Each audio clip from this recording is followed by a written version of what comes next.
After years of subtle deceit and control, Lenora calmly navigates betrayal, uncovers the full plot against her family fortune, and claims her rightful place in the Harrison's legacy, showing that inner strength, strategic thinking, and integrity can overcome manipulation. So if this story moved you, give one like and one share to encourage more thrilling and empowering tales. Thanks for watching! Darnell Washington grabbed his wife's wrist so hard she gasped, and then he shoved her. Lenora crashed onto the cold marble floor of the Harrison Grand Estate, in front of 500 of America's most powerful people. The crystal chandeliers blurred above her. Blood began pooling in her palm from where she hit the step, but Darnell just stood over her, fixed his jacket, and said loud enough for the whole room to hear, "Get up. You're embarrassing me. A woman like you doesn't belong here." He had absolutely no idea. The estate beneath Lenora's bleeding hands, every last inch of its $60 billion, belonged to her family. And tonight, his karma was finally coming to collect. This is your first time with us. Make sure you subscribe so you can see this story through to the end. And drop a comment telling me what city you're watching from. I want to see just how far this story travels. The morning that changed her whole life started just like any other, with a thick, heavy silence. By 5:45, Lenora was already dressed. Her nursing scrubs were pressed, her name badge was clipped on, and her lunch was packed in the same blue bag she used for 3 years. She moved around the kitchen quietly. In that way, you learn to move when you've been told one too many times that you read too loud or too slow. Poured coffee into a thermos, snapped the lid shut, and for a brief second, wrapped her hands around it, feeling the warmth sink into her skin. Then Darnell's voice sliced through the silence from their bedroom. "Lenora, Did you iron my gray shirt?" she heard him call. "It's hanging on the back of the closet door," she called back.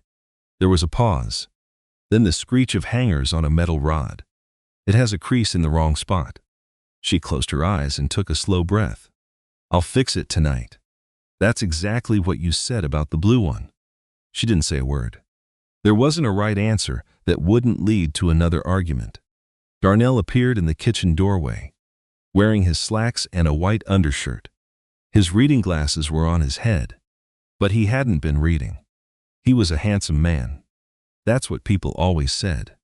It's what Lenora used to think, too, back when handsome felt like it meant so much more. He was tall with broad shoulders and a perfectly sculpted jawline.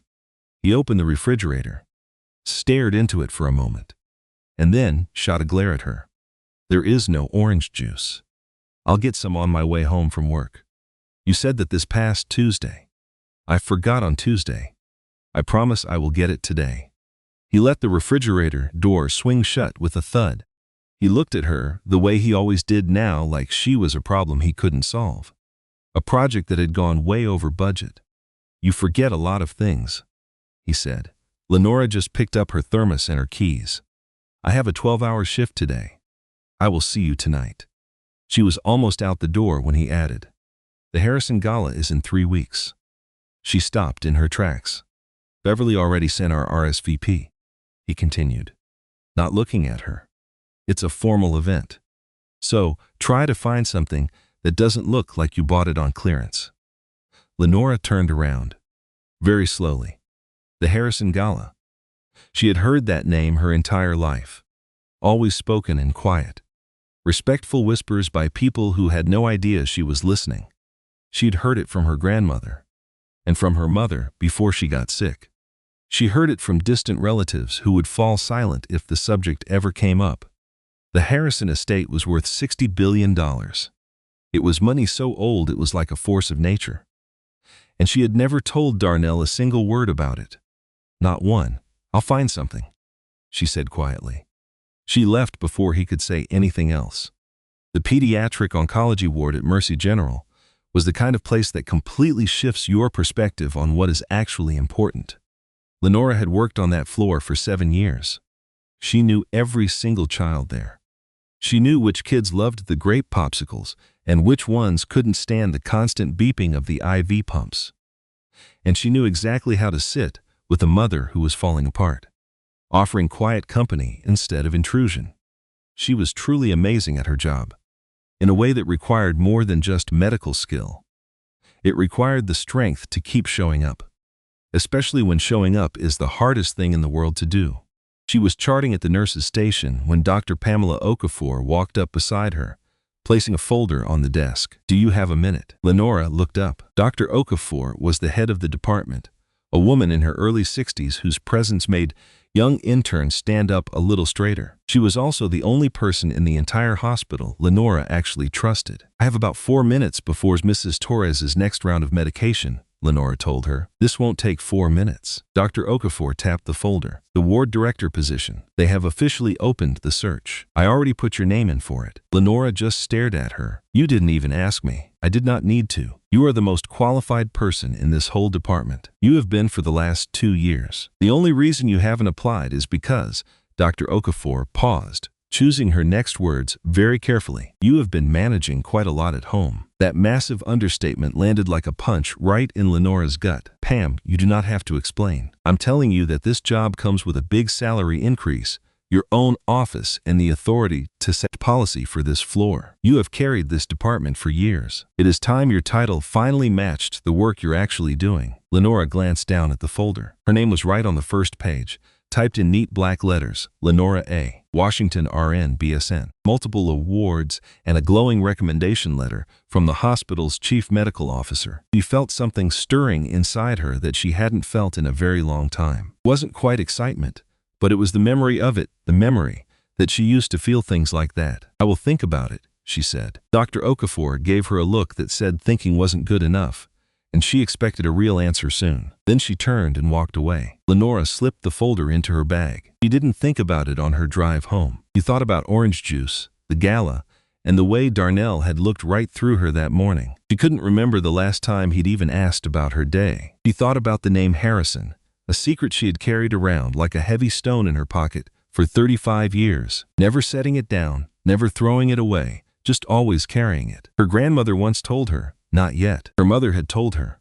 when the time is right. But neither of them ever explained what the right time was supposed to feel like. She was just 2 blocks from their apartment when she spotted Darnell's car, parked outside a restaurant she had never been to before. She could have just kept on driving. She almost did. But then she saw him through the window, saw the back of his head, and the way he leaned across a table when he was trying to impress someone. She slowed her car to a crawl. The woman sitting across from him was not a business partner. She was definitely not a colleague. She was maybe 29 years old, with a confident air about her, and she was wearing a bracelet that Lenora recognized instantly. It was a thin gold chain with a single leaf-shaped emerald charm. Lenora had owned that very same bracelet for 11 years. She thought she had lost it about 4 months ago. She just sat there in her car for 3 full minutes, with the engine still running, watching her husband tuck a piece of hair behind the other woman's ear. And in that moment, she felt something inside her just snap. It wasn't the breakdown she might have expected. No tears at all.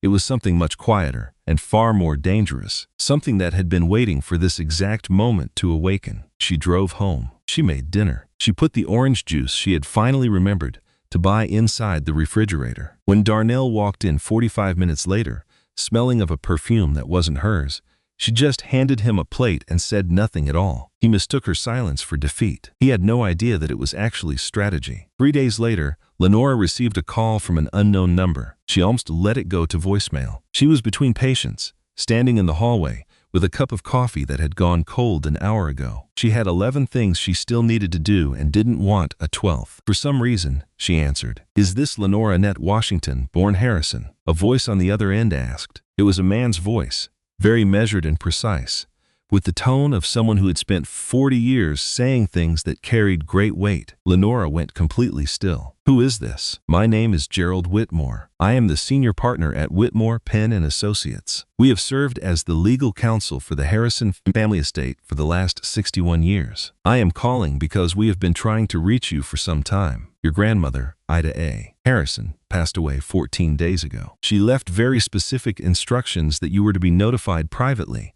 and in person. However, given the upcoming gala, she also left a provision that allowed me to make this first contact by phone." Paused. "Ms. Washington, your grandmother has named you as the sole heir to the Harrison estate and all of its related holdings. This includes the main property, the entire investment portfolio, the Harrison Foundation, and several other assets I would prefer to discuss with you in person." A cup of cold coffee slipped right out of Lenora's hand. It hit the tile floor, and the lid popped off, splashing coffee everywhere, but she barely even noticed it. A passing orderly bent down to help, but she just held up a hand. Just wait, just a moment. The orderly saw the look on her face and quietly took a step back. My grandmother is. Her voice was barely a whisper, thin as a thread. She passed away 2 weeks ago. Peacefully. Yes, at the family estate. Her health had been getting worse for a while. She asked that her passing be kept private until the annual gala, which she insisted must happen as planned. She had very specific reasons for this, which I will explain when we meet. After a pause, Whitmore's voice softened to an almost gentle tone. She spoke of you often, Miss Washington. She was very proud of you. Lenora stood in the hallway of a pediatric cancer ward, surrounded by the life she had built. And then she cried. It was the kind of grief that explodes when it has been held in for too long, fast, hard, and without warning. Like a door bursting from pressure. She gave herself 4 minutes. Then she wiped her face and called Dr. Afer's extension, saying she needed 10 minutes. Dr. Afer, without asking why, just said, "Take 15. Lenora sat in the empty family waiting room and just held her grandmother's name in her mind. She held it like something you're afraid to set down, because you know if you do, it will disappear forever. Ida Mae Harrison, the woman who braided her hair every Sunday morning until Lenora could do it herself. The woman who had hard candy in the pocket of every cardigan she owned. The woman who, when Lenora was only 8, sat at a small kitchen table and said quietly, "Baby, our family name carries a lot of weight, and one day you're going to carry it. But not yet. Not until it is safe. Do you hear me? Not until it is safe." Lenora had never stopped waiting for things to be safe. The next evening, she met Gerald Whitmore in a part of town where buildings had names carved in stone over their doors. His office was on the 14th floor. He was a white-haired man in his late 60s with wire-rimmed glasses and the calm, careful way of someone who managed other people's legacies for a living without ever making a mistake.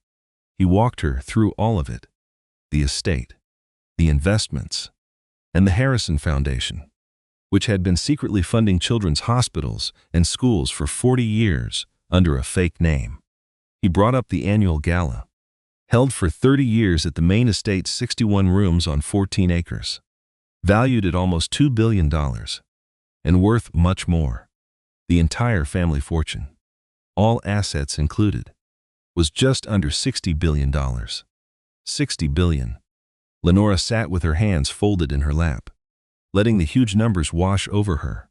Your grandmother was insistent, Whitmore said, that the announcement be made at the gala, in front of everyone. Her reasons for this will become clear as the night goes on. He took off his glasses. Miss Washington, is there anyone you know who might challenge your inheritance for money? Lenora's mind immediately went to Darnell, and his recent questions about her family, and the phone call she had. Dot overheard 2 weeks ago. She heard him say the name Harrison to a stranger, and he hung up the moment he saw her. The bracelet, the restaurant, it all started to connect into a picture she had been too close to see. I think so, she said. Whitmore nodded slowly. Your grandmother expected this, he said. She made arrangements. He pushed a second folder across the desk. She also wanted you to have this. It was a handwritten letter on heavy, expensive paper. It was her grandmother's handwriting, large, looping, and confident, just like her. Lenora did not read it then. She folded it, put it in her jacket pocket, and pressed her hand against it for a moment, like you'd press your hand to a fresh wound. Then she sat up straight, looked at Whitmore and said, "Tell me what I need to do before the gala." For the first time since she got there, Whitmore allowed a very small smile. Your grandmother also said you would ask that, he said, and I quote, Lenora doesn't run from things. She runs toward them once she knows which direction to go. Lenora let out a breath. She was right. The next 2 weeks went by in a blur, the way time does when you are carrying a secret that feels bigger than any room you are in.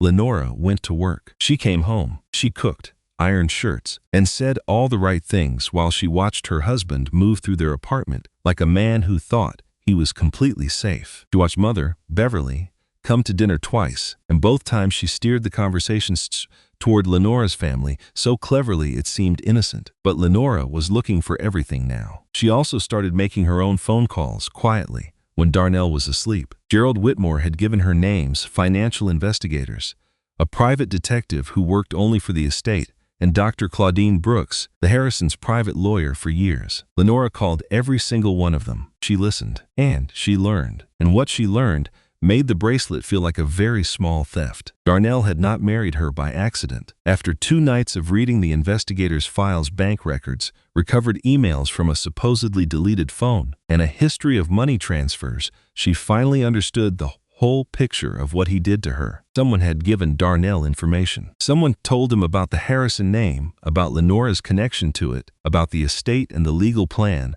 that would give all the assets to the heir after marriage. Someone had pointed him right at her, like a weapon aimed at a target. That someone, as it turned out, was Darnell's uncle, Roland Price. He had once worked for a firm connected to the Harrisons and was fired quietly 12 years ago, for reasons that were never made public. It was Roland Price who introduced Darnell to Lenora 7 years ago. Roland Price, who was at their wedding, smiling in a way that always made Lenora feel a little uneasy, though she could never figure out why. She sat with that information for a long time. Then she picked up her phone and called Dr. Okafor. The ward director position, Lenora said. Tell them yes. There was a pause. Lenora, it is 10:45 at night. Tell them yes. She heard Dr. Ahor exhale. I will send the email in the morning. Thank you, Pam. Do not thank me. After another pause, she asked, are you okay? Lenora looked across her dark apartment, at the ironing board she hadn't put away, at Darnell's gray shirt hanging where she'd pressed it, at the blue thermos on the counter, and the orange juice in the fridge, all the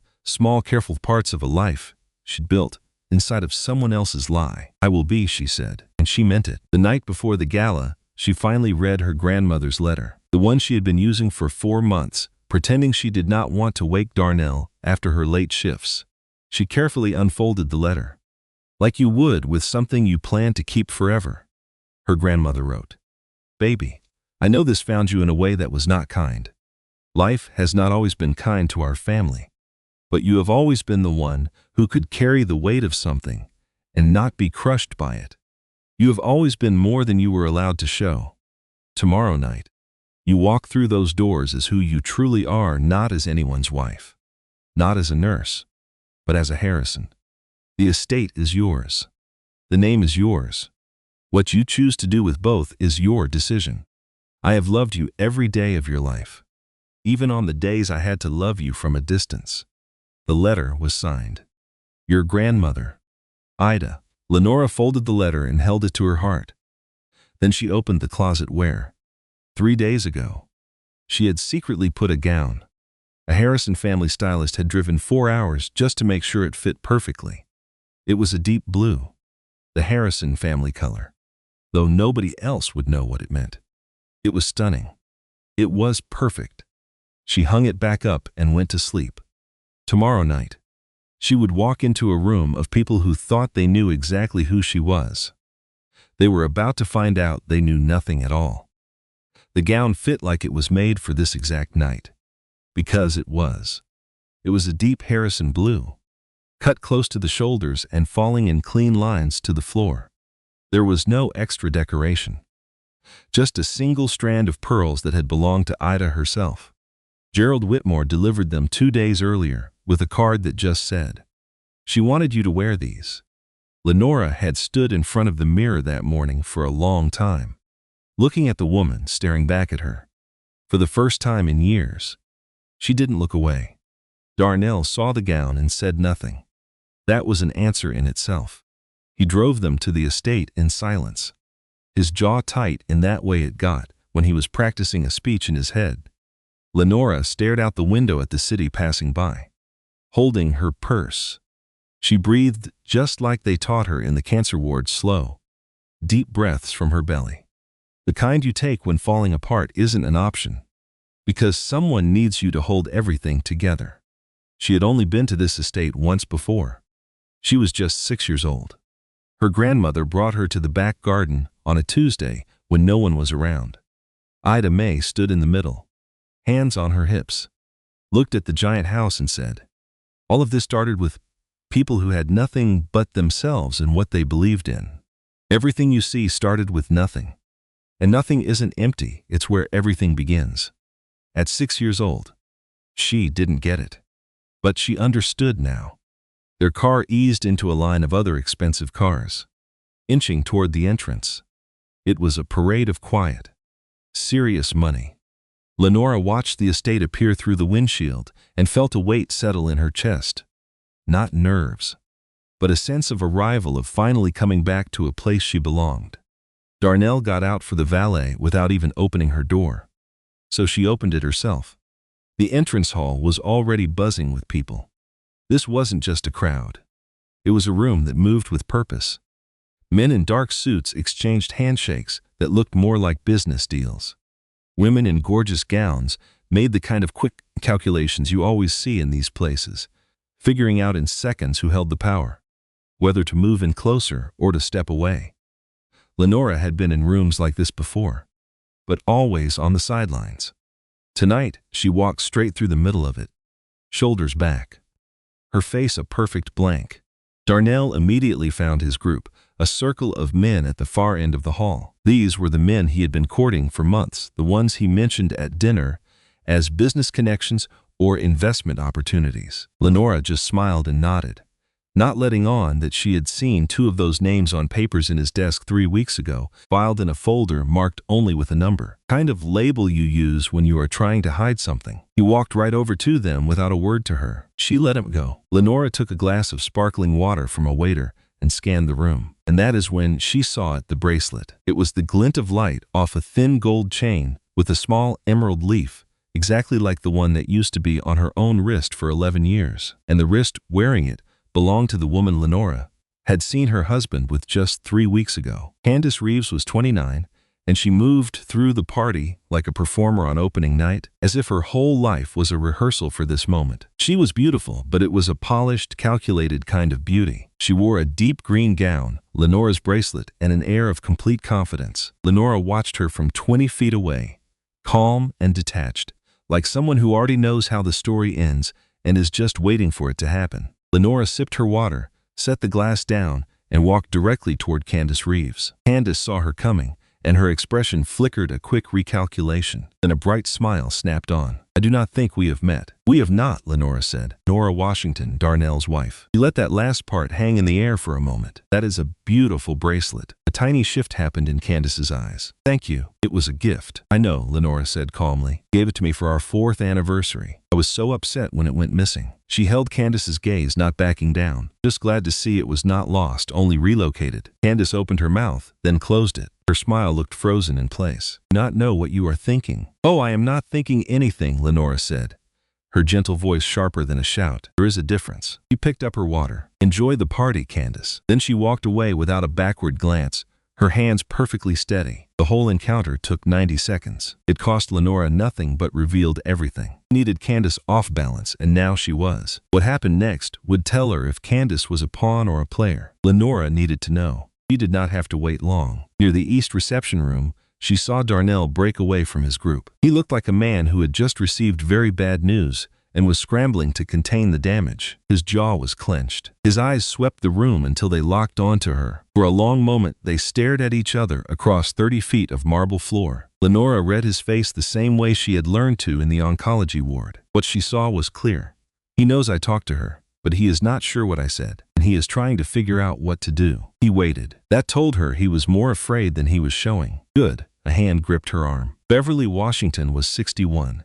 With a practiced warmth that never quite made it to her eyes. She was a small woman in a burgundy gown, her hair pulled back in a tight, severe style. She had a habit of touching people, not out of kindness, but to show that she was in charge. She squeezed Lenora's arm. She smiled. "You look wonderful, dear. Is that a new gown?" "It is," Lenora said. "Where is it from?" Her eyes sharp. "Boutique. Trying new things." Beverly's smile faltered for just a second. "Darnell says you have been quiet." "Has he? He worries. He mentioned you have been working late a lot at that hospital." She said the words "that hospital" as if they left a bad taste in her mouth. "He just wants you to be present.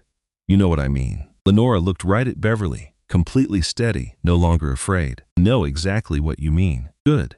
Another squeeze. This is a big night. Lots of important people are here. It would be best if you could. She paused. Just blend in. No drama. You know how I hate a scene. There it was. The warning disguised as advice. For 6 years, Lenora had made herself smaller to avoid any trouble. But she was done shrinking. I will keep that in mind, she said sweetly. Beverly let go of her arm and moved back toward Darnell. Lenora turned and walked the other way, down a corridor to the east wing. It was where Gerald Whitmore, her lawyer, said he would be for the first hour, handling some last-minute details before the main event got started. She found him in a small side room, a precise man in a dark suit who stood the moment he saw her. Miss Washington, the timeline, she said. Program starts at 8:30. Opening remarks, then a tribute to the Harrison family legacy. Then I, your grandmother's attorney, will discuss the estate's future. After that, the heir will be announced. He paused. The asset transfer documents are all notarized, and with the trustee. Everything is ready on our side. And on the other side, she asked. Darnell's side. Whitmore opened his file. The investigator's report came in this afternoon. I can summarize it for you. He looked at her over his glasses. Or I can give you all of it. All of it. He told her everything in just 9 minutes, with the calm, direct tone of a man used to delivering bad news. Darnell's uncle, Roland Price, had told him about the Harrison family 18 months before he even met Lenora. The plan the investigator put together from their messages was simple, and it was cruel. The plan was to marry Lenora, combine their finances, and then attempt to claim a part of the inheritance. Roland Price even had a silent partner, a firm that held a 30-year grudge against the Harrison estate from a deal that went bad in the 90s. That company was quietly buying up debts that could be used against the estate to delay the inheritance, Lenora said. So they planned to use the marriage to challenge the transfer. That's right. And if you hadn't found out, they would have filed that challenge within 48 hours of tonight's announcement. His lawyers had been ready for months. The words sank in as Lenora saw the whole picture. 7 years. Her entire marriage had been nothing but a financial setup, right from the very beginning. She remembered Darnell telling her he loved her, and how easily she had believed him. She thought about what it meant to trust someone that completely, but she pushed the thought away that was for later. So what do we do about their challenge? She asked. Nothing, her lawyer replied, because your grandmother saw it coming. 14 months ago, she put the entire estate into a trust, making it impossible for him to make any marital claim. The transfer is completely secure tonight. There is nothing for him to fight. He paused.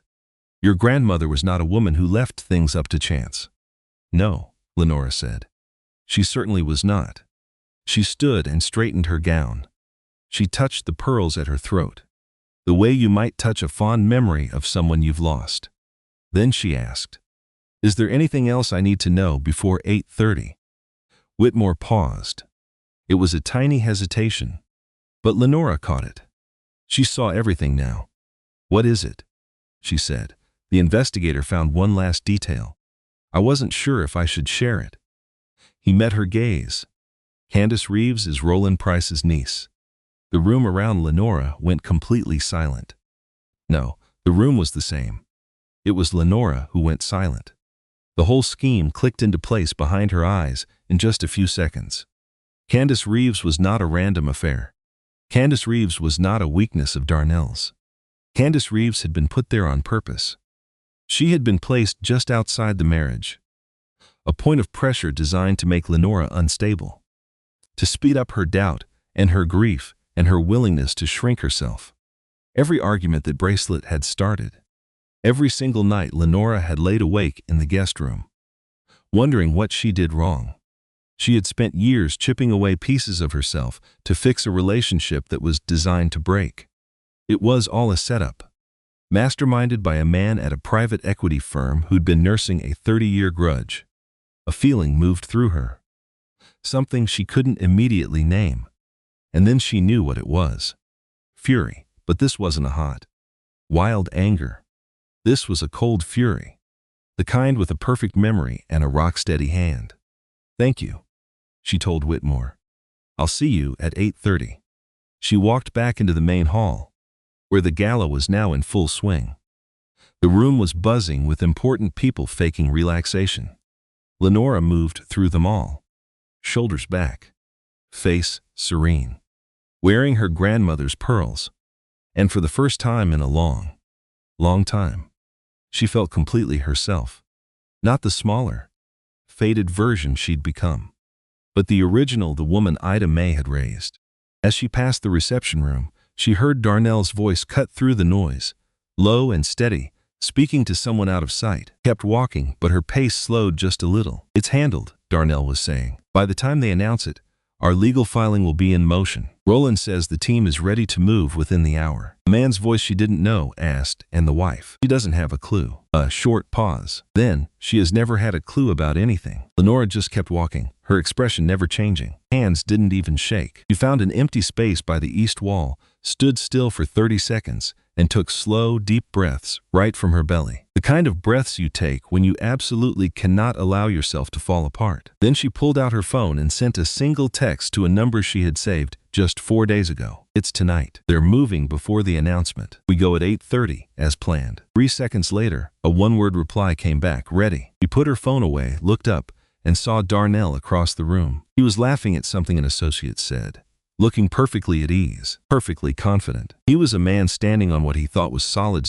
ground, never once thinking that the ground might actually belong to someone else. He happened to glance over, and their eyes met. He lifted his chin just a little, that gesture he always used when he wanted her to come to him. "Come here," as if she were a dog he could simply whistle for. Lenora just looked at him from across that crowded room, a room full of people who had no idea what was about to unfold. She held his stare for one long, clear second, and then she turned away. He did not go to him, and something in his face shifted. A tiny crack of doubt ran through his confidence, like a hairline fracture in glass. It was there for an instant, and then it was gone. But she saw it. The clock on the wall read 8:17. 13 minutes left. Beverly caught up with her one last time near the dining room entrance, where the main event was about to start. Beverly's hand was on her arm again, but the grip was tighter this time. The warmth in her eyes was fading, like the friendly act was becoming too much effort. "Sweetheart, I really need you to sit with us during the program, right up at the front. It will look much better." Lenora looked down at Beverly's hand, then right into her eyes. "Beverly," she said, her voice even, "tonight I will be sitting exactly where I belong, and I think you'll find the view from your seat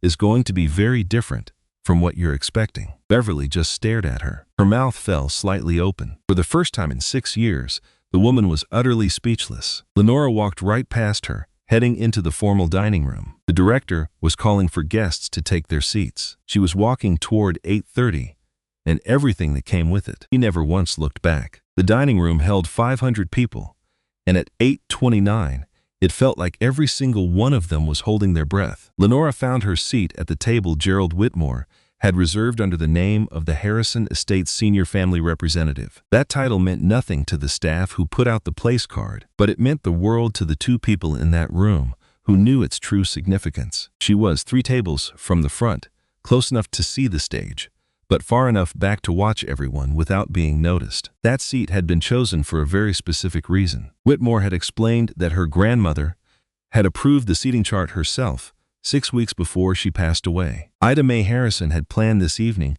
like a general mapping out a battlefield. Every detail had been thought of, every possibility accounted for. Lenora finally understood why her grandmother always told her to wait, to be patient, to carry the family name with quiet dignity. She wasn't trying to shield Lenora from the weight of the Harrison legacy. She was protecting the legacy from people who would try to steal it before Lenora was strong enough to fight back. But she was strong enough now. Darnell found his seat 2 tables back and to her left. She could feel his eyes find her before she even looked his way. She felt him staring at her, that prickling sensation on the back of your neck. When she turned her head just slightly, she caught his expression. It was controlled, but just barely. He was holding himself together by sheer force of will. And Roland Price, she noticed, was sitting at the exact same table. He was the uncle she had never been formally introduced to, the man who had orchestrated 7 years of her life with the cold skill of someone who knows exactly what a person is worth if you can marry them off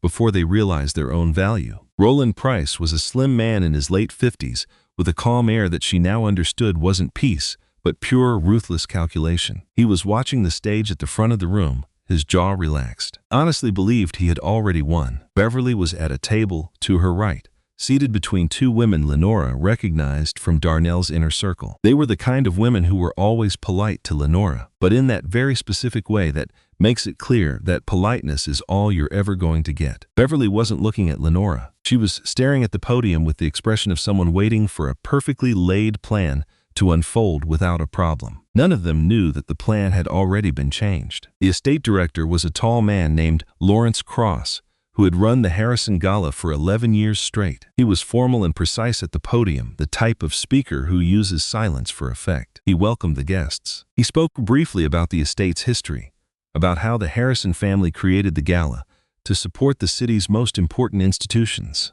with the gravity of a man who knew his next words were critical, that this year's gala marked a moment of transition for the family, and that the evening would include an announcement of historic importance for the estate.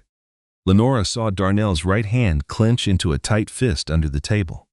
She caught it out of the corner of her eye. He believed the transition Cross was talking about was the one he had engineered. He thought the next 30 minutes would give him everything he had ever wanted.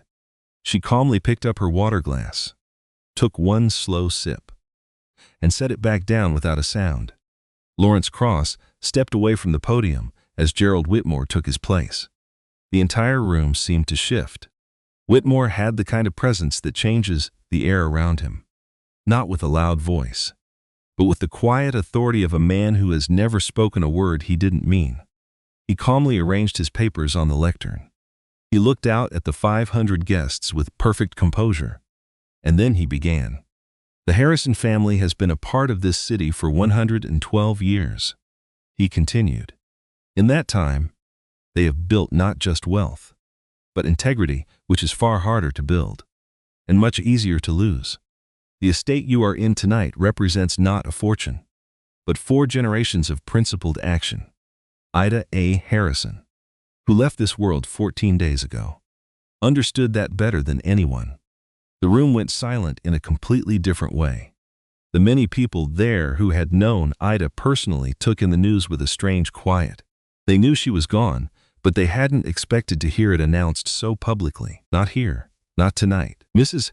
Harrison spent the final chapter of her life ensuring the legacy she protected would pass into the right hands. Whitmore went on. She was specific in her desires. She was meticulous in her preparations, and she was crystal clear in her choice of an heir. Lenora could feel the room shift before she heard a single sound, the collective turning of 500 people, all wondering what was coming next. She kept her eyes locked on Whitmore. From 2 tables behind her, she sensed Darnell leaning forward in his seat. The sole heir to the Harrison estate, its associated companies, its foundation, and its entire financial portfolio, with total assets exceeding $60 billion, is Mrs. Ida Mae Harrison's granddaughter. Whitmore paused. His eyes met Lenora's across the room, and she saw not just professional duty in them, but something that looked like pride. Mrs. Lenora Annette Harrison Washington, who is here with us tonight. 500 heads turned as one. Lenora stood up. She didn't hurry. She rose with the same deliberate calm she had walked in with, wearing the deep blue gown, her grandmother's pearls resting at her throat. She stood to her full height and looked at the entire room looking back at her, feeling not victory, not revenge, and not even satisfaction. But she felt something deeper and quieter than all the noise. She felt her grandmother's hands resting on her shoulders. For the first time in 35 years, she felt the word safe actually mean something. From Darnell's table, there was a small sound. A chair scraped back, a sharp gasp, then a single broken word. What? It wasn't really a question. It was the sound of a man breaking. Beverly's voice cut through the room, low and dangerous. Darnell. Roland Price said nothing at all, but Lenora watched his face and saw his confident mask completely shatter, not slowly, but all at once, like a building whose foundation just gave way. Applause erupted from the front of the room, where the people who knew Ida Mae the longest were sitting. It spread backward through the crowd like a wave, growing louder as it went. Not everyone knew the whole story they had just seen, but enough of them understood. Lenora stood tall until the applause faded. Then she gave a small nod to Whitmore and to the room before sitting down. her hands folded neatly in her lap. Her heartbeat was steady, exactly where she had decided it would be. Then, Darnell was on his feet and moving. She had expected this. She'd already given Whitmore a signal, and he had placed 2 security men with clear paths to every table. She watched as both guards noticed Darnell's movement before he'd even taken 3 steps. He wasn't walking to the podium. He was coming straight for her. He got to her table, slammed his hands down on it, and leaned in close. His voice was low, but the control was gone. Whatever was underneath it was ugly, and it was exactly what she'd always known was there. "What is this?" he demanded. "What did you do?" "I did not do anything," Lenora said simply. "I just sat here." "Do not." His jaw was tight. "Do not play that game. This is a setup. You set me up." "Gerald Whitmore set this up," she replied calmly. "And my grandmother set this up about 60 years ago." "You knew." His voice cracked. "You have known this entire time." "I have known for 3 weeks." She corrected him. "You have known for 18 months. She let that sentence hang in the silent room. "We can talk about who knew what, Darnell." "I would be happy to. I have all the paperwork right here." He just stared at her. An expression crossed his face, not guilt, but the unique pain of a man who knows he's been beaten and can't find a single way to deny it. He straightened up. He looked around the room at the 500 people staring back, people who would tell this story for the rest of their lives. His voice dropped, trying to sound threatening. "This is not over." "Actually," Lenora said, "it is." His hand shot out and grabbed her shoulder, pulled not hard enough to make her fall,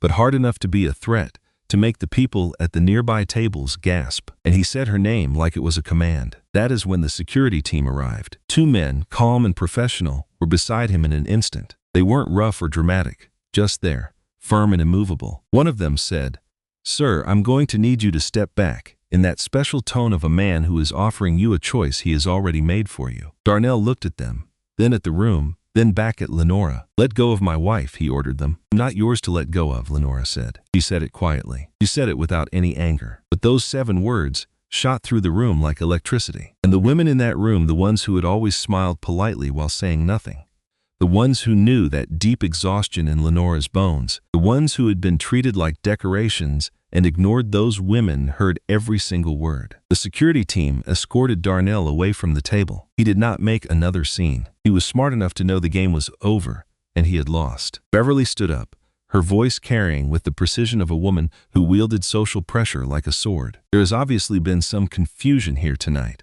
Some manipulation of an elderly woman's final wishes." Beverly Lenora's voice was not loud. It did not have to be. The room was perfectly silent. "Sit down." Beverly froze. For 30 years of social climbing, in rooms where her power was never questioned, no one had ever spoken to Beverly Washington like that. The shock held her in place for 3 full seconds. And then, because 500 people were watching and the power in the room had shifted for good, she sat down. Whitmore calmly returned to the podium. His expression was perfect, calm, in control, and completely undisturbed. "The estate will now proceed with the formal transfer of assets. Any parties with a legal interest in contesting this are advised that the trust was legally restructured 14 months ago. This places all Harrison assets beyond the reach of any marital property claim. Our complete legal files are available for your review." He paused. "This announcement is final." From the back of the room, a sound started that took Lenora a moment to place. Someone was clapping again, and it was growing, not as fast as the first time,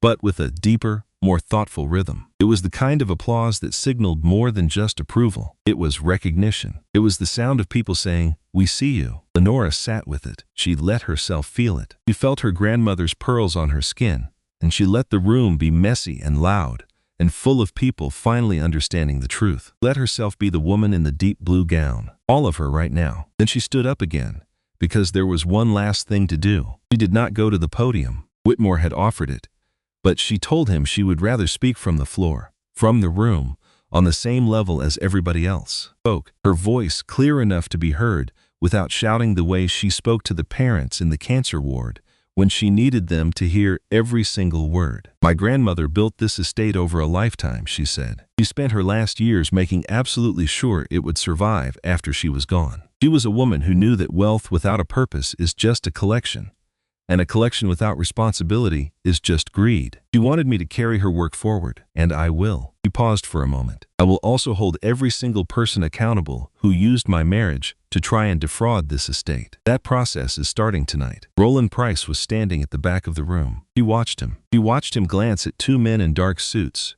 who had moved to the rear exit 30 minutes ago. These men were from the Financial Crimes Division, and they knew everything. And she watched Roland Price sit back down. He just sat. It felt like the entire room breathed out at once. Lenora looked over at Darnell, who was still standing with the security guards. He was looking back at her with an expression she had never seen in their 7 years together. It was not anger or disgust or even that fake patience he was so good at. He looked like a man who thought he was standing on solid rock, only to feel it turn to sand under his feet. Realizing, too late, he never understood the ground at all. She held his gaze just long enough for him to know she saw him. Then she turned away, towards the two women at the front table who had always defended her grandmother. One of the women caught her eye, put a hand over her heart, and gave one small, slow nod, a gesture that meant more than all the applause in the world. Lenora returned the gesture, placing a hand on her own chest. She nodded back.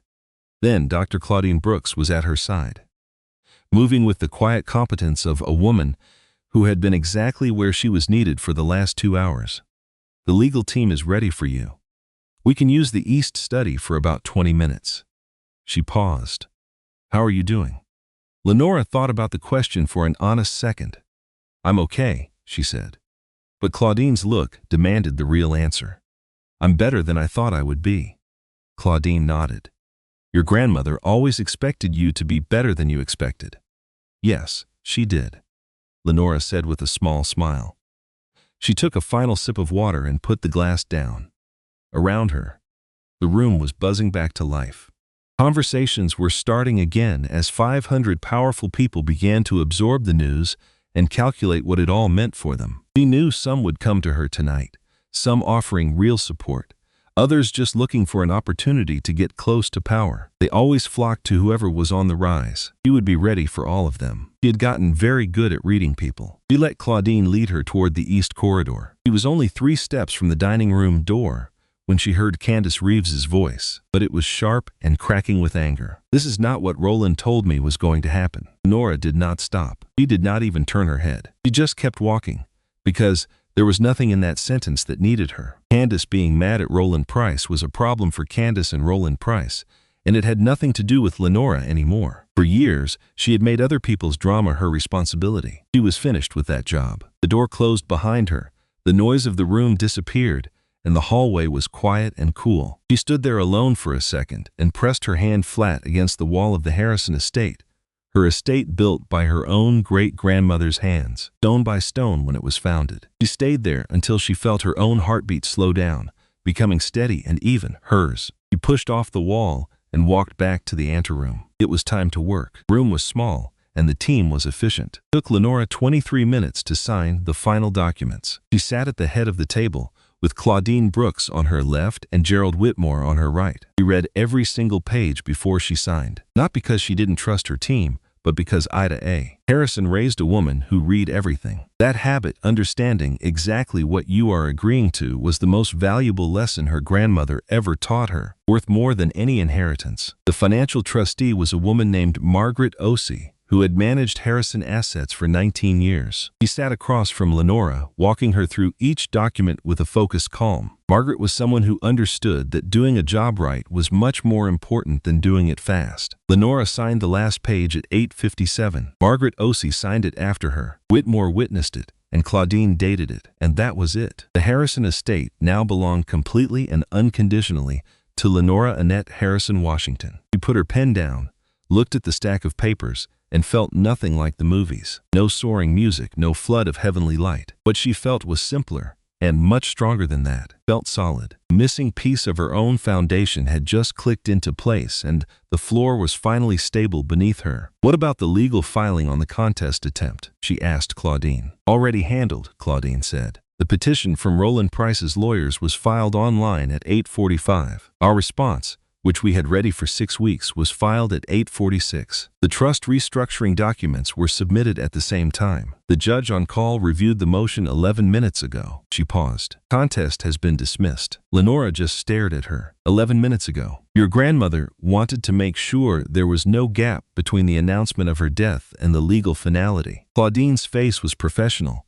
but there was a warmth in her eyes that was more than just business. She called Gerald 3 months before she passed. She said she'd spent enough of her life watching people try to take what wasn't theirs. She refused to let that happen to you tonight, when she couldn't be here to stop it herself. Lenora pressed her lips together and took a breath. She would not cry in this room. Not yet. She would wait until she was alone. But she let herself feel it for just one moment, the incredible love of being protected by someone, even after they were gone. Thank you, she said to all of them. Tell me what happens next. What happened next was Darnell. She knew it would be. She had prepared for this confrontation with the same careful detail she gave to everything else. But preparing for something difficult doesn't make it easy. It just makes it possible. And those are two very different things. He was waiting in the corridor when she came out at 9:11. He was flanked by the estate security team, who had 2 guards posted there as standard procedure. It looked like his lawyer had either left him or been fired. He was alone. His jacket was a mess. His tie was loose. He looked like a man who knew he had absolutely no options left,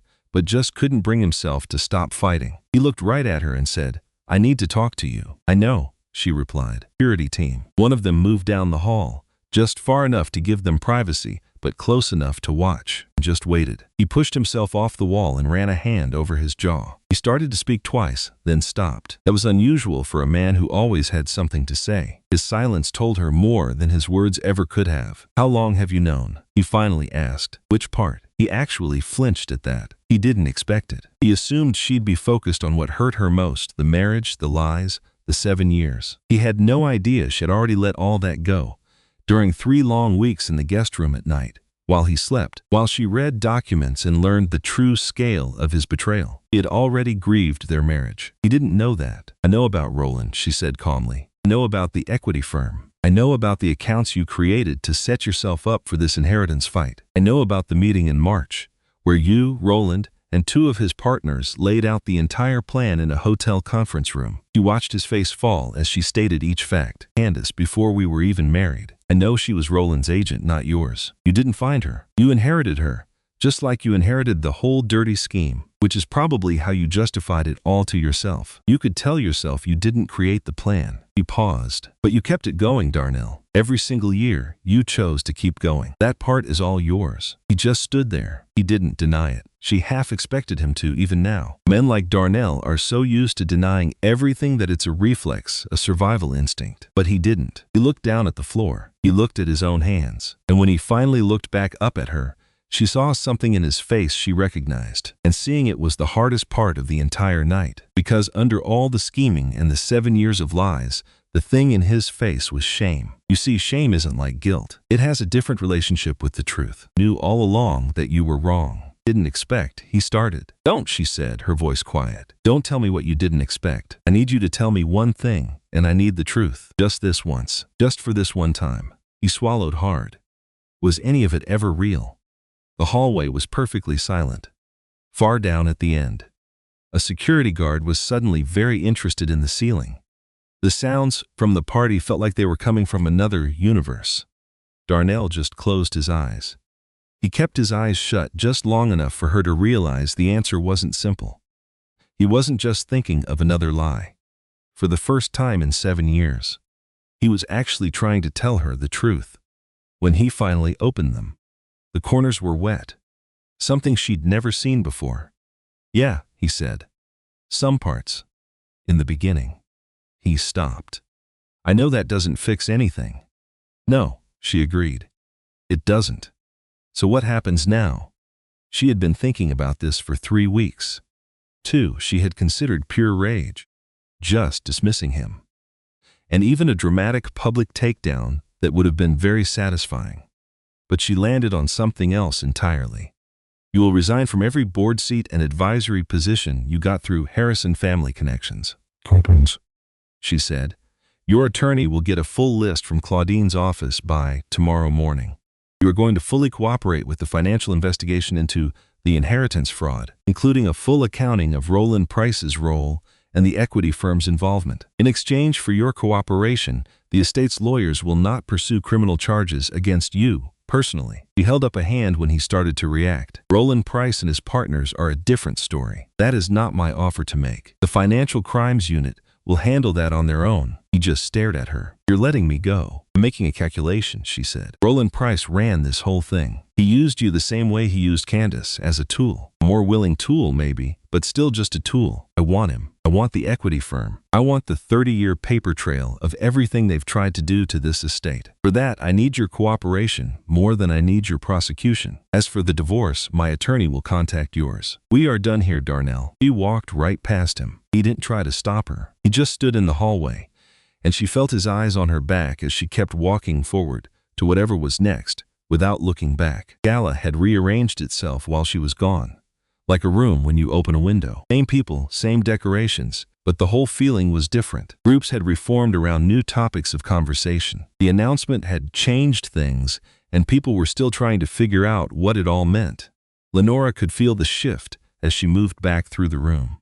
A social recalibration happening in real time. Everyone was adjusting to a new center of gravity. She'd been back in the main hall for less than 4 minutes when Beverly found her. This time, Beverly did not dare to touch her arm. That weapon, it seemed, was off the table. Beverly stood a few feet away, clutching her bag like a shield. Her voice dropped, losing all its usual warmth, leaving something raw and uncomfortable. You should have told us, she said. Lenora just looked at her. Told you what? Who you were. What you had. You let us. Beverly couldn't finish. She tried again. If we had only known. Lenora cut her off. If you had known, the plan would have been different. That is all. Not stopped. Just different. Roland and Darnell would have changed their approach. They still would have tried to take what my grandmother built, just in a different way. Lenora watched Beverly absorb her words. You did not treat me badly because you thought I had nothing. Beverly, you treated me that way because I let you, and I let you because I was waiting. She took a breath. And now I am done waiting. Beverly's jaw clenched, but her eyes were dry. Crying was not something Beverly Washington did, but something flickered in her expression, if not regret, something very close. My son is not a bad man. Lenora replied, your son made bad choices, over and over, for years, knowing they were wrong. That is not the same as being a bad person, but fixing it takes a lot of work, and that work is his to do, not mine. Tilted her head just a bit. You raised him. That is something you have to live with. And with that, she walked past Beverly, who was speechless. Lenora did not feel cruel. She felt honest. For the first time in years, she felt completely loudly honest. No filters, no holding back, no wondering how much truth she was allowed to speak. All of it. She could say all of it. She had forgotten how that felt and was learning it again with every person she talked to. By 9:45, the party had split into 3 groups. People who came up to her, people who watched from afar, and people who were quietly slipping out the door. Roland Price was in that 3rd group. He watched him head for the exit, calm, like a chess master who has already planned her next move. She pulled out her phone and texted 2 words to her contact. He's moving. The reply was instant. Covered. She slipped her phone back in her bag. Just then, Margaret Oye appeared beside her, a professional who always knew exactly where to be. The foundation board wants to meet with you as soon as possible.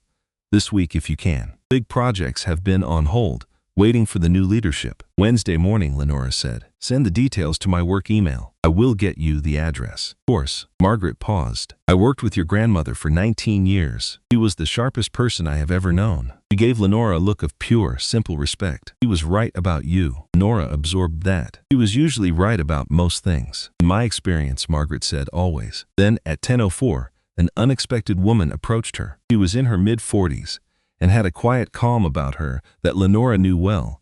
It was the look of someone who had survived something major, something that had burned away all the unimportant stuff. The woman introduced herself as Diana Reeves, and Lenora took it. I'm Candace's older sister, she said. Lenora held her hand, her gaze locked on Diana's face. All right, she said. I am not here to defend her, Diana said right away. Let me be clear. Candace made her own choices. I'm not asking you to feel sorry for her. I am here because I know things about Roland's operation that your investigator probably has not found. Specifically about other families he has done this to. He looked straight at Lenora. I have been collecting information for 2 years. Could not take it to anyone. Every lawyer I met was connected to his firm or his network. Tonight is the first time I have met someone who might actually have the power to use this information. The party around them faded away. Lenora looked at Diana, amazed at the courage it took to approach the person your sister betrayed and offer them a weapon. The entire night changed in that moment. Come with me, Lenora said Diana to Claudine. Claudine glanced at Diana, then at Lenora and said,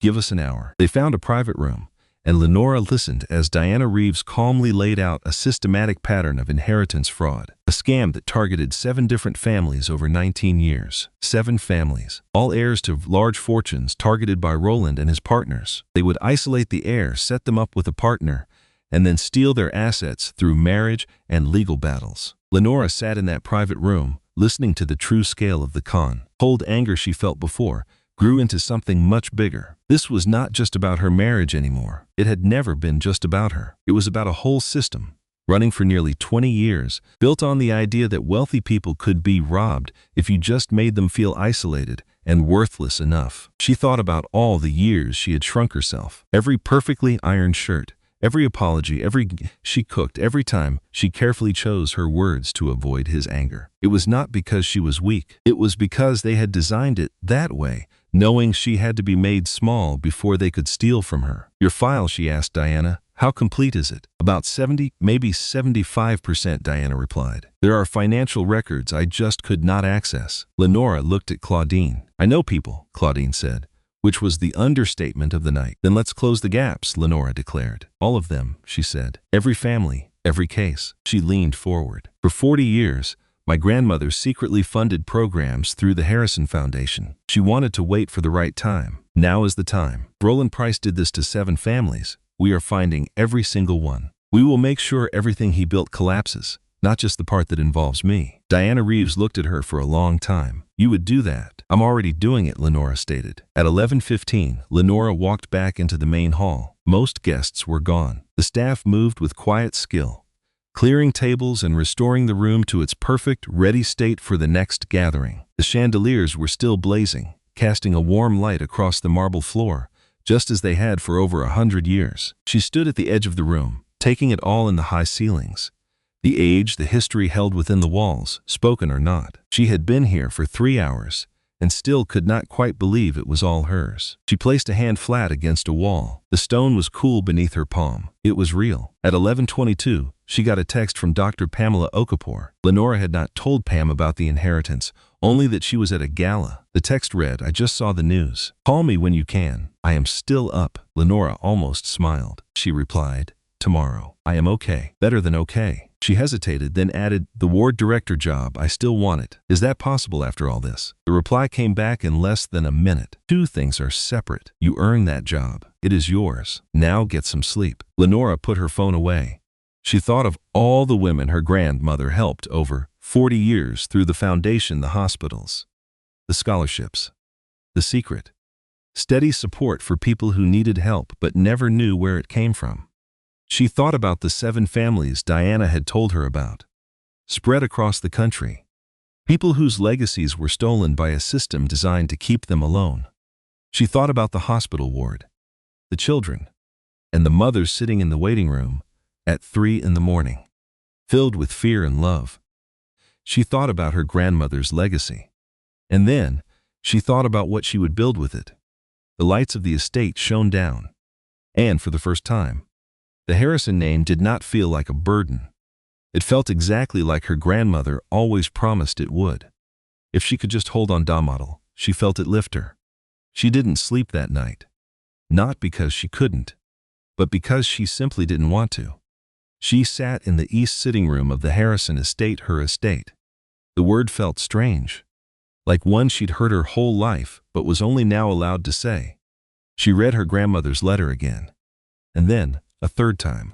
She folded it, held it, and just looked at the dark ceiling. The silence of the huge house settled around her, something she felt she had earned. By 4 in the morning, she had filled 6 pages with notes, foundation priorities, staff meetings, and the 7 families Diana Reeves had told her about, which Claudine's office was already investigating. She'd already emailed Dr. Okapour about the ward director transition at Mercy General. Midnight, she laid out a timeline to phase into her new role without leaving her current patients behind. She wasn't a woman who left gaps. Her grandmother had taught her that. In fact, her grandmother had taught her almost everything that truly mattered. At 5:45, she made coffee, same time as always, and quiet. But the entire world around that simple motion had changed. She felt it like a shift in the weather, touching everything all at once. Her phone rang at 6:08. It was Claudine Brooks. "I'm sorry to call this early," Claudine said, without sounding sorry at all. Claudine never apologized for doing necessary work. "Roland Price's attorney contacted our office at 5:30 this morning." Lenora sat up straight. "What did they want?" "To discuss cooperation. Roland knows you met with Diana Reeves last night and that we have her file." There was a pause.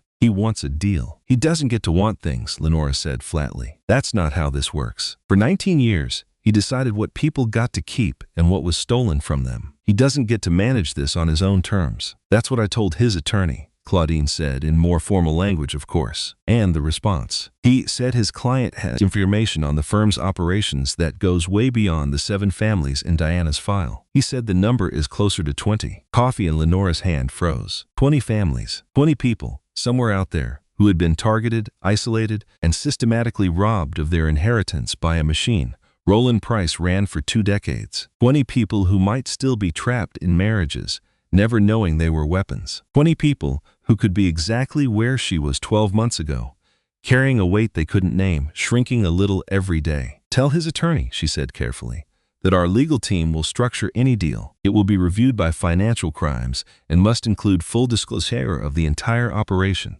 not some hand-picked list. Everything. Every name, every family, every document. In exchange, we'll recommend consideration at sentencing, but not immunity. And if one name is missing or one document is withheld, the deal is off, and we go for the maximum penalty." She paused. "And, Claudine, make sure they know we aren't in a hurry. Roland Price is 61 years old. We can wait." "He can't." There was a moment of silence. Then Claudine said, with the warmth of someone who'd been doing this for 40 years, "Your grandmother really knew what she was doing." "Yes," Lenora replied. "She did." By 9, she was at the Foundation's offices. The Harrison Foundation was run from the estate's East Wing, a suite of rooms that had quietly operated for 40 years, just as her grandmother wanted. 4 staff members who managed it during the transition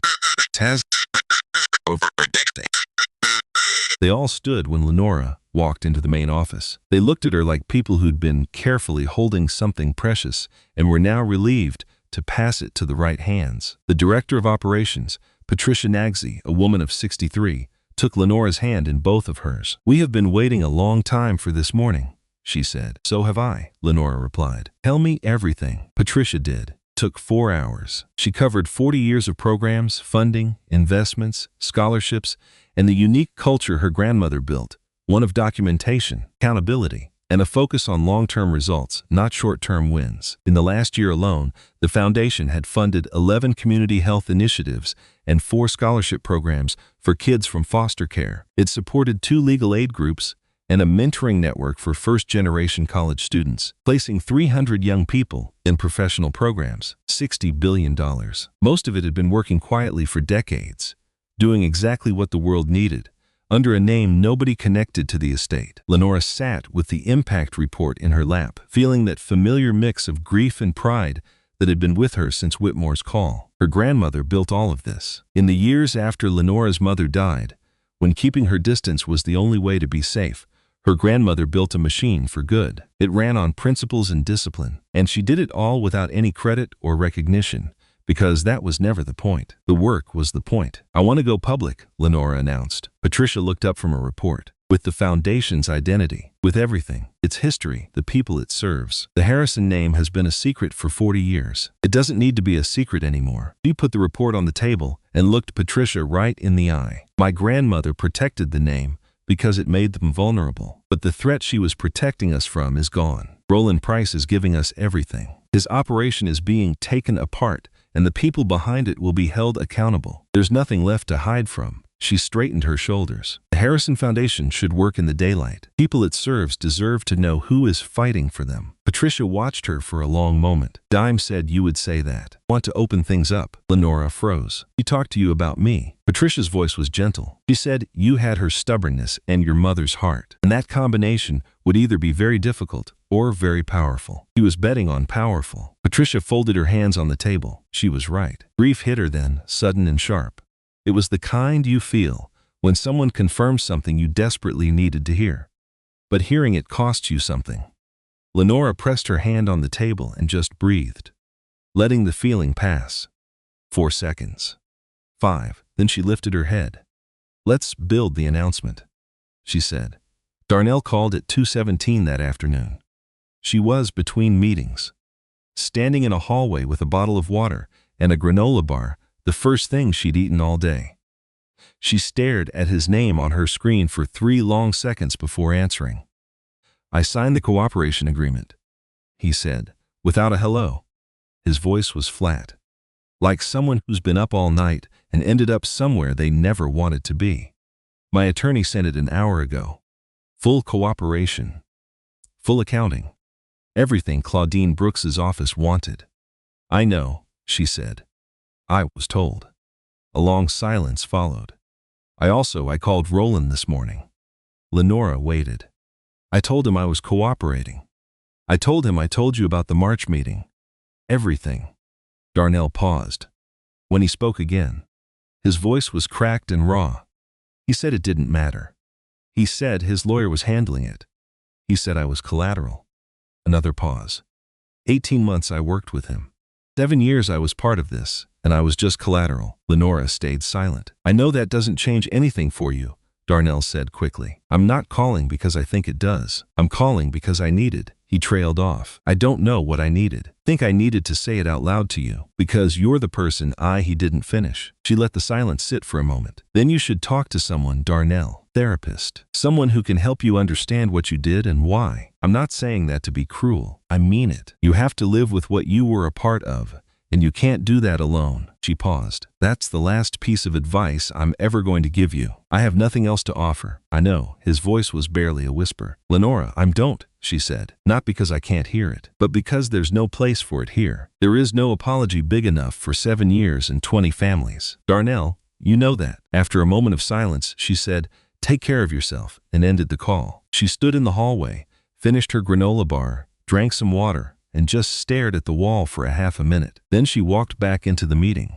Press conference was Claudine's idea, and Lenora made it happen. They set it for 10 days after the gala, which was just enough time. It was enough time to make sure Roland Price's cooperation agreement was locked in and legally binding. It was enough time for the Financial Crimes Unit to start their investigation. And it was enough time for Lenora to finish her first week as ward director at Mercy General, and to speak privately with every one of the 7 families Diana Reeves had named. Those phone calls were the hardest thing she did in those 10 days. They were harder than sorting through documents, harder than all the legal meetings, and even harder than reliving the gala in her mind, feeling the weight of every single moment. She called each family herself, no lawyers or assistants. She made the calls in the evenings after work, sitting in the east sitting room of the Harrison estate with her grandmother's letter on the table next to her. She told them what she knew, what she had done, and what she was going to do next. And then she just listened. Sometimes she heard anger, sometimes tears, and twice there was a silence so complete she was sure the line had gone dead. The 5th family she called was a man named James Whitfield. He was 68 years old and a retired teacher living a few states away. He had lost a family property worth $4 million because of a legal trap Roland Price's network had set 9 years ago. And for 9 years, he had believed it was all his fault, that he'd messed up the paperwork, made a bad decision, and failed his family. For 9 long years, he carried a burden that was deliberately placed on his shoulders by people who knew he would blame himself. When Lenora finished explaining everything she knew, the line was silent for a very long time. Then James Whitfield spoke, his voice cracking just a little.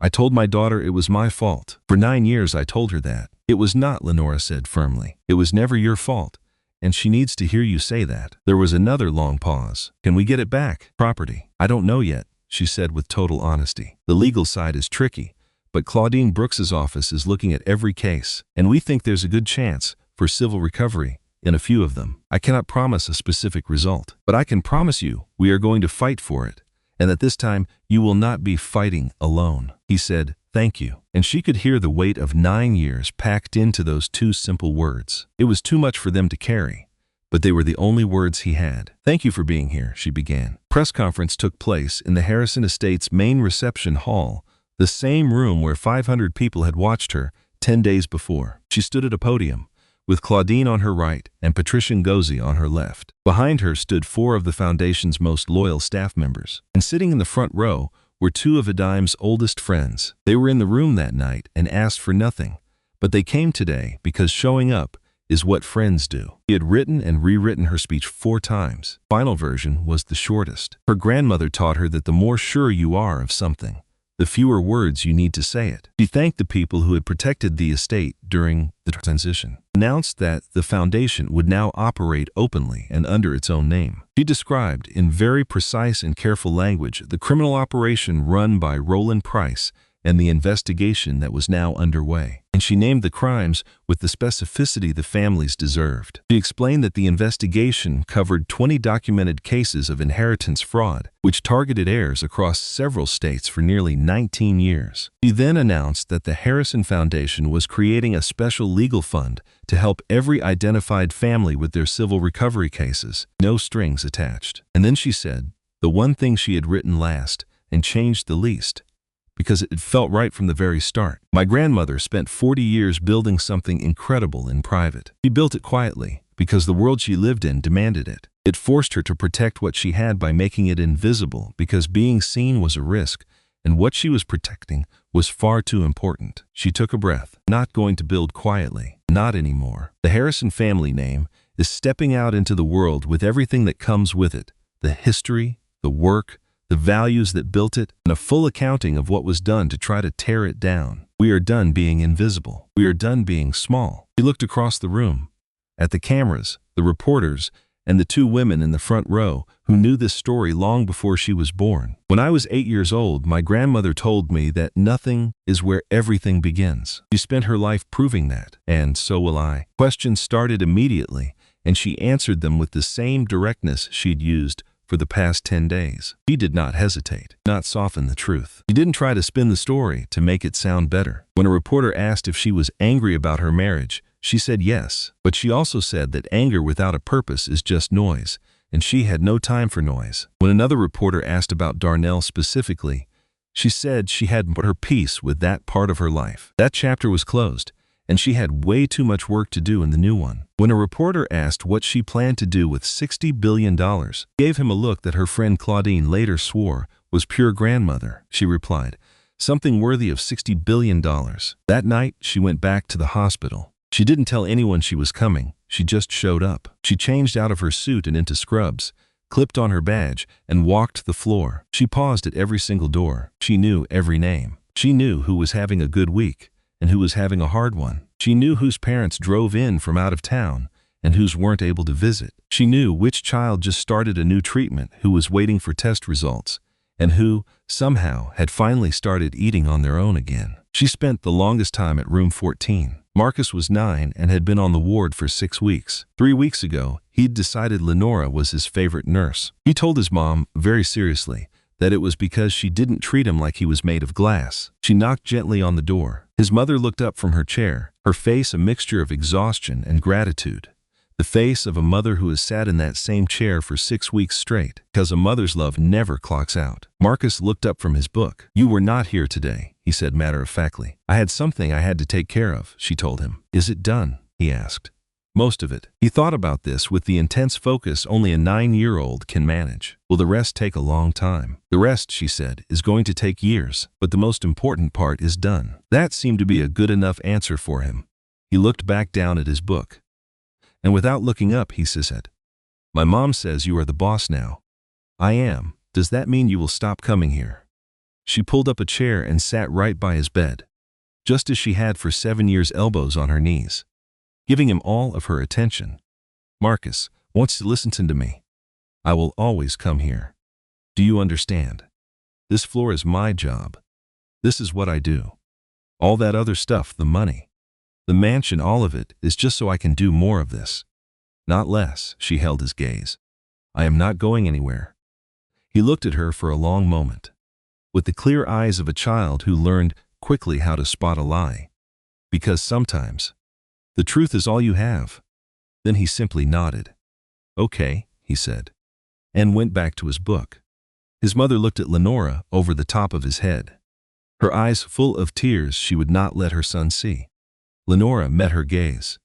They shared a silent understanding, the kind that women have in rooms where everything is on the line. She stayed for 2 more hours. She checked charts, talked with parents, and sat with a teenager named Deshawn. He couldn't sleep and didn't want to talk, but he didn't want to be alone either, so she just sat with him in the silence, a kind of care that needs no words. She walked that floor just as she had for 7 years, knowing that the work here was real. It couldn't be bought, inherited, or stolen. This was work that required someone to show up, day after day. And she was that someone. That part of her had never changed.